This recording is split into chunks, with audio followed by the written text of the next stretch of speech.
올리면서 받으면 거기 화장터 맞지요? 이런 것이었습니다. 이밤중에 재수없게 어떤 녀석이야 화를 냈는데 며칠 밤 계속 듣다 보니까 이런 생각이 드는 겁니다.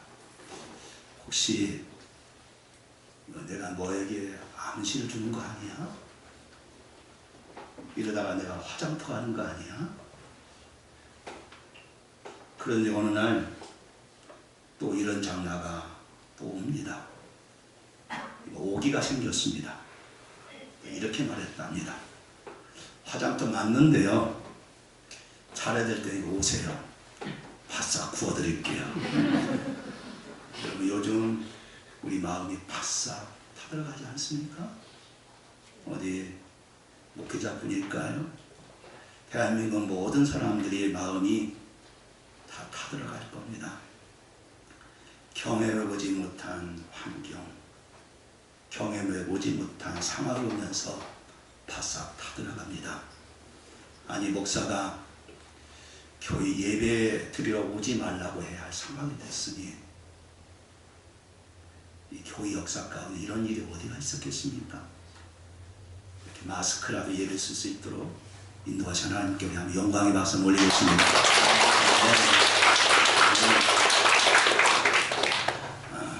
우리 1년 중에 가장 아름다운 계절 3월입니다.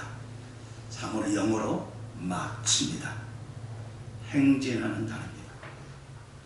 겨울을 뒤로하고 앞으로 행진하는 달을 맞이했습니다.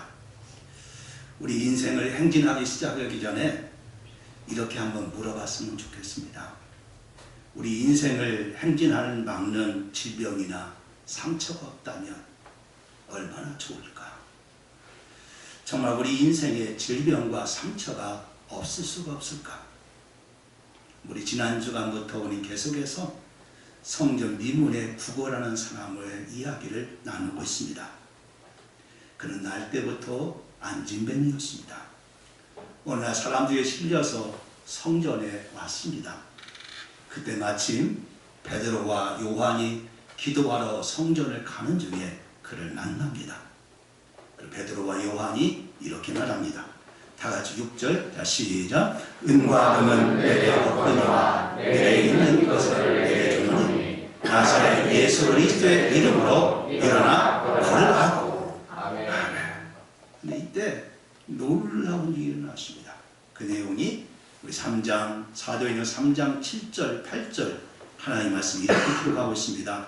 오른손을 잡아 일으키니 발과 발목이 곧 힘을 얻고 뛰어서서 걸으며 그들과 함께 성전 들어가면서 걷기도 하고 뛰기도 하며 하나님을 찬송하니.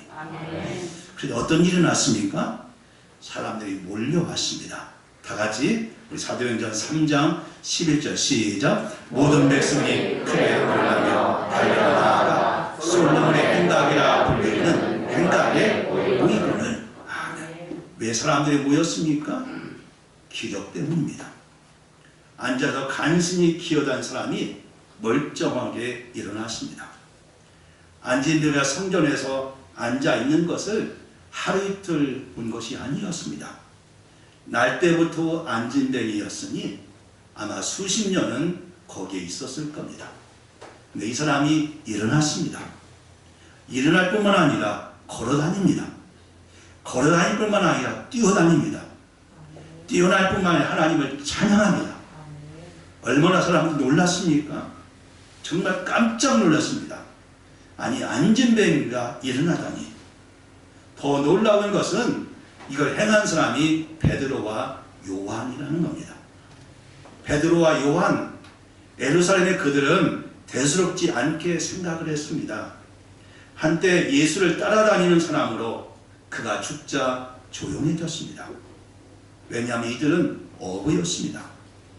어부는 율법에서 부정한 것을 만지기 때문에 정죄된 사람들이었습니다. 그들은 매일 성전에서 율법을 배우고 여러분 그렇게 사는 사람과 달랐습니다. 그런데 이 어부가 기적을 일으킨 겁니다. 그때 가까이 와서 베드로와 요한을 쳐다봅니다. 여러분, 사람들이 이렇게 베드로와 요한에게 몰려온 이유가 뭡니까? 기적 때문이었습니다. 사람들은 기적을 기다립니다. 심지어 기적을 믿지 않는 사람들도 기적을 기다립니다. 사람들이 기적을 바라는 이유가 있습니다. 아마 그 배후에는 누구든지 여러분 무병장수할 수 있는 욕망 때문에 기적을 바라봅니다. 무병장수는 인간의 공통된 소망입니다. 그런 사람은 누구나 아픕니다. 오늘의 주인공 안진뱅이를 보십시오. 이 사람은 겉으로는 안진뱅이입니다. 우리는 안진뱅이의 고통을 잘 모릅니다. 사람의 몸이 어디가 아프다는 것은 분명 고통스러운 일입니다. 근데 몸이 아플 때 고통스러운 것은 몸만 아픈 것이 아닙니다. 안진뱅이 몸이 아픕니다. 태어나부터 수십 년 동안 그렇게 살았습니다. 그런데 마음은 어땠을까요? 그 마음이 기쁨이 있었겠습니까? 매일같이 성전에서 동냥하면서 입에 푹칠하니 기쁨이 어디가 있겠습니까? 몸이 아프면 감정도 아프고 마음도 아프게 됩니다. 근데 누가복음 10장에 보면 예수님은 제자들을 보내면서 이렇게 말씀하십니다. 다 같이 누가복음 10장 9절 하나님 말씀을 함께 있습니다. 시작. 거기 있는 병자들을 고치고 또 말하기를 하나님의 나라가 너희에게 가까이 왔다. 만약 병이 받을 만한 고난이라면 병을 고치라고 말씀하지 않았을 겁니다.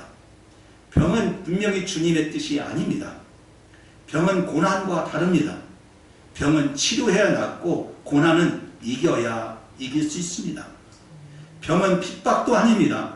핍박은 참아야 되지만 병은 고쳐야 되는 겁니다. 그런데 예수님은 한 번도 그에게 찾아온 병자들을 여러분 고치시 거절하신 적이 없습니다. 우리 마가복음 1장 32절에서 34절까지 보면 저물어 해질 때 모든 병자와 귀신 들린 자를 예수께 데려오니 온 동네가 그 문 앞에 모였더라. 다 같이 34절 읽습니다. 시작. 예수께서 각종 병이 든 많은 사람을 고치시며 많은 귀신을 내쫓으시되 귀신이 자기를 안으로 그 말하는 것을 허락하지 아니하십니다. 우리 예수님은 한 번도 그에게 온 병자를 거절하시지 않았습니다. 어떤 병이든지 여러분이 돌려보내지 않았습니다. 어떤 병은 주로 회개하든지 어떤 병은 부주의했기 때문에 일어난 병이었습니다. 그런데 모든 병자와 병의 원인은 다양하지만 예수님은 모든 병을 고치셨습니다. 구약의 이스라엘 백성들은 병들어 제사장에게 올 때가 있습니다. 그때 제사장은 그 병에 손을 대고 기도하지 않습니다. 어떤 병은 하나님 주신 병이라고 거절하기도 합니다. 나병 같은 경우입니다. 병을 고쳐서 물로 치자고 했지 손을 대고 안수하지도 않으셨습니다. 그런데 구약에 관련해서 예수님의 치유는 몇 가지가 달랐습니다. 우선 예수님은 모든 병을 고치셨습니다. 육신의 병, 영적인 병 구분하지 않습니다. 우리 예수님은 직접 손을 대고 안수하셨습니다. 예수님이 병을 고친 내용은 사복음 중에 무려 5분의 1을 기록하고 있습니다. 41개의 치유 사건이 나오는데 그중 33개는 몸을 고치신 것이고 8개는 정신과 영혼을 치유하셨습니다. 얼마든지 예수님이 많은 병을 치료하셨는지 어떤 성서학자는 이렇게 설명합니다. 신약성경에 나오는 예수님을 보면 둘 중에 하나다. 지금 병자를 치료하고 있거나 아니면 병자를 치료로 가거나 아니면 치료하고 오시는 중이다. 이 정도로 예수님은 병을 고치셨다는 겁니다. 그럼 우리 예수님을 통해서 우리는 치료를 믿게 되어집니다. 먼저 예수님 몸으로 이 땅에 오셨습니다. 또 예수님은 우리 몸을 소중히 여기십니다. 또 예수님이 십자가에서 우리 몸으로 지은 죄를 위하여 몸으로 죽으셨습니다. 그리고 십자가는 우리 죄를 살 뿐만 아니라 우리 병을 고쳐주시는 겁니다. 또 이사야 53장 5절에 말합니다. 그가 징계를 받음으로 우리가 평화를 누리고 따라서 봐요. 그가 채찍에 맞음으로 우리가 나음을 얻었도다. 아멘. 몸으로 오신 예수님, 몸으로 죽으신 십자가, 내 안에 계신 성령님. 그래서 우리 몸은 소중한 겁니다. 그래서 하나님이 사랑하고 고치신 겁니다. 그러면 하나님이 우리 몸을 치료하기 위해서 우리에게 주신 선물이 뭡니까? 우리는 무엇을 우리 병을 고칩니까? 믿음입니다. 자, 여러분 오늘 말씀을 돌아보십시오. 베드로와 요한이 그를 고쳤습니다. 사람들이 몰려왔습니다. 그때 베드로가 뭐라고 합니까? 다 같이 우리 여러분 사도행전 3장 12절 시작. 베드로가 이것을 보고 백성에게 말하되 이스라엘 사람들아 이를 왜 놀랍게 여기느냐? 우리 개인의 권능과 경건으로 이 사람을 곧게 한 것처럼 왜 우리를 주목하느냐? 예나 지금이나 어떤 사람이 기적을 행하면 사람들은 그를 주목합니다. 평소에 베드로와 요한을 별로 대단하게 보지 않았다가 기적을 일으키면서 놀라운 눈으로 그를 바라봅니다. 그때 베드로는 그에게 자신의 능력에서 나온 것이 아니라고 하는 것을 말합니다. 베드로와 요한은 정말로 아무것도 아닌 존재였습니다. 둘 다 어부 출신이었고 성격은 불완전합니다. 베드로는 충동적이고 요한은 우레와 같은 성격이었습니다. 쉽게 넘어지고 쉽게 변하고 언제나 약하게 짝이 없는 사람들이었습니다. 그들에게 무슨 능력이 있습니까?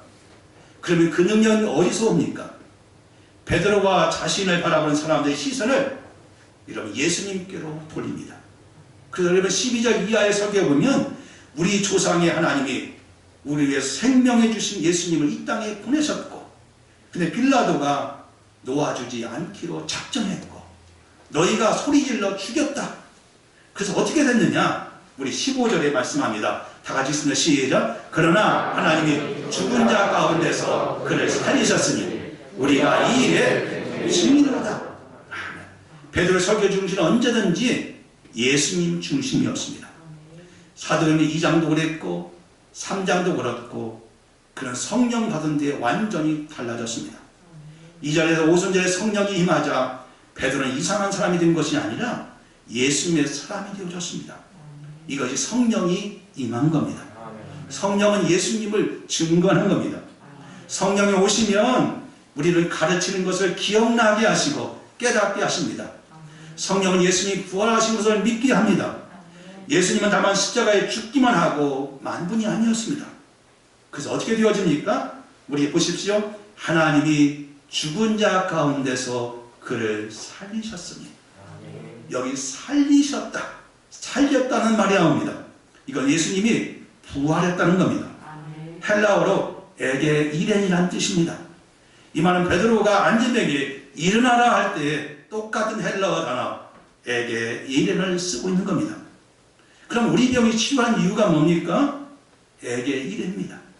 예수님 죽으면 살리신 것처럼 하나님 우리를 병에서 일으키신 겁니다. 나사렛 예수님 이름으로 일어나라 이 말이나 하나님이 죽은 자 가운데 그를 살리셨다. 똑같이 일어나라. 여러분 살아나라. 똑같은 헬라어 단어를 쓰고 있는 겁니다. 병에서 일어나는 것은 죽음에서 살아나는 겁니다. 하나님 예수님을 죽음에 일으키신 세우신 것처럼 이것은 성경의 치유적인 원리입니다. 예수님 죽음에서 부활하신 것은 역사적으로 한 번 일어났습니다. 그런데 하나님은 그 한 번의 사건이 매우 우리들의 삶 속에서 재현되도록 역사하고 계십니다. 그것이 치유입니다. 예수 십자가를 믿으면 치유는 자동적으로 일어납니다. 십자가가 부활을 가져오기 때문입니다. 부활 없는 십자가 없듯이 치유 없는 병도 없는 겁니다. 그러면 구체적으로 어떻게 우리의 병을 치료하실까? 오늘 여러분 사도행전 3장 16절 말씀이 너무 중요합니다. 다 같이 읽습니다. 시작. 그 이름을 믿음으로 그 이름이 너희가 보고 아는 이 사람을 성하게 하였나니 예수로 말미암아 믿음이 너희 모든 사람 앞에서 이같이 완전히 낫게 하였느니라. 아멘. 우리 이 말씀을 주목해 보십시오. 오늘 여러분이 이 말씀을 듣기 위해서 왔습니다. 이 말씀을 집중하면 오늘 누구도 이 기적을 체험할 수 있는 겁니다. 아멘. 이 말씀에 치유의 원리가 나옵니다. 우리 다시 한번 이 말씀을 다시 읽습니다. 시작. 그 이름을 믿음으로 그 이름이 너희가 보고 아는 이 사람을 성하게 하였나니 예수로 말미암아 난 믿음이 너희 모든 사람 앞에서 이같이 완전히 낫게 하였느니라. 이 말씀에 두 가지 치유의 조건이 나옵니다. 하나는 그 이름입니다. 누굽니까? 예수의 이름이고, 또 하나는 믿음입니다. 이 믿음은 누구 믿음입니까? 내 믿음, 우리의 믿음입니다. 이게 치유의 두 가지 요소가 되어집니다. 근데 순서가 있습니다. 다시 한번 이 말씀 보십시오. 그 이름을 믿음으로 그 이름이 너희 보고 아는 이 사람을 성하게 하였나니. 왜 이 순서가 중요합니까? 여러분, 모든 능력은 예수님으로부터 온다는 사실을 우리는 믿습니다. 사도행전 2장 21절만 하면 누구든지 주의 이름을 부르는 자는 구원을 얻으리라. 예수의 이름으로 우리는 구원받습니다. 나사렛 예수 그리스도의 이름으로 걸으라. 예수의 이름으로 일어나는 겁니다. 다 사도행전 4장 10절 보십시오. 나사렛 예수 그리스도의 이름으로 이 사람이 건강하게 되어 너희 앞에 섰느니라. 예수의 이름으로 건강해진 겁니다. 예수의 이름으로 표적과 기사가 나타납니다. 여러분, 이 순서를 기억하십시오. 먼저 믿음이 아닙니다. 믿음은 예수의 이름 다음에 나오는 겁니다.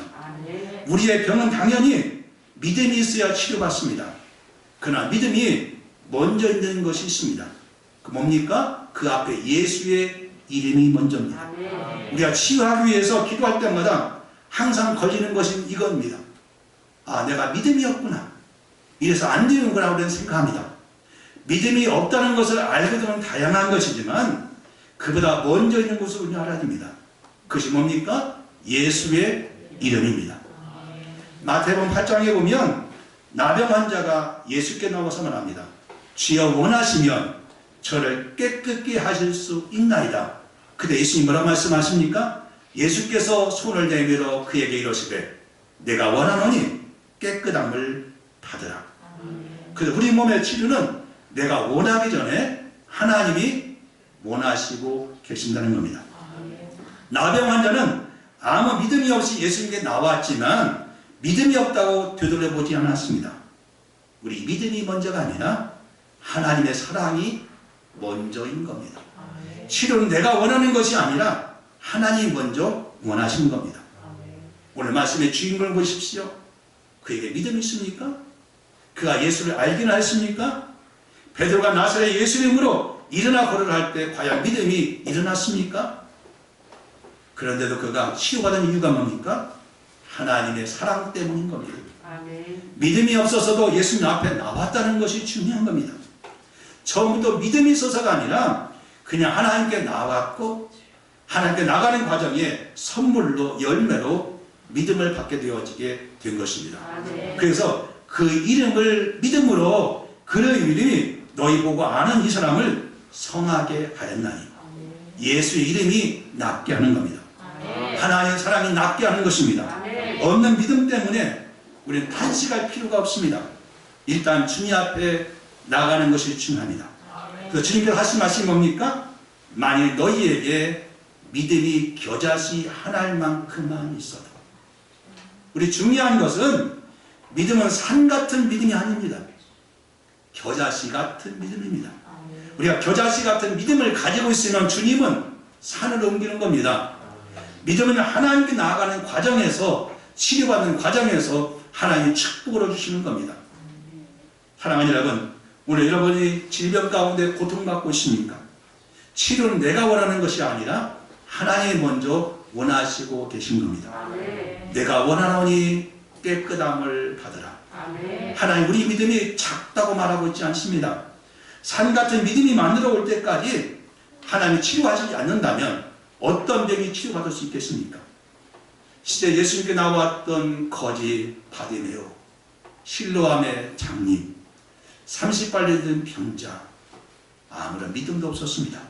근데 그가 고침받은 것은 하나님의 전적인 사랑이고 은혜였던 겁니다. 믿음이 생겨서 하나님께 나가는 것이 아니라 하나님께 점점 나가다 보면 우리 믿음이 생기게 되어지게 됩니다. 아멘. 우리 교회에 큰 역사가 일어났습니다. 우리 교회 와서 기도받았던 사람이 직장하면서 승리했습니다. 아멘. 의사가 여러분 연구 대상이 되었다면 어떻게 낫겠는지 하나님께 기도하면 하나님 치료하시고 아멘. 역사하시는 겁니다. 아멘. 놀라운 축복 여러분에게 일어나기를 바랍니다. 아멘. 하나님 언제든지 치료해 주십니다. 아멘. 교회는 뭐냐? 치료의 현장입니다. 아멘. 예배는 뭡니까? 영과 육이 가장 많이 치료받는 영적인 현장입니다. 아멘. 찬양에도 치료의 능력이 있습니다. 아멘. 말씀도 우리를 치료합니다. 아멘. 기도가 우리를 치료케 하시는 겁니다. 아멘. 하나님 우리의 몸과 마음과 영혼을 치료하십니다. 아멘. 이 시간 여러분 그 치료의 능력을 체험하셔서 아멘. 먼저 믿음 없는 자신을 주님 앞에 내어놓으십시오. 아멘. 그 예수님만 의지하시면서 이 코로나19도 하루속히 이 땅에서 사라지게 하셔서 아멘. 여러분 6월절에 문지방에 피를 발랐던 그것들은 다 패스오버됐던 것처럼 아멘. 우리 성도들의 가정에 아멘. 우리 한국이 이 땅에 아멘. 하루속히 코로나가 물러가는 아멘. 놀라운 역사가 일어나기를 우리 주님의 이름으로 축복합니다. 아멘. 우리의 방패드가 되시고 피할 파유가 되시는 하나님 아버지 크신 은혜와 사랑을 생각할수록 감사하고 감사합니다. 세상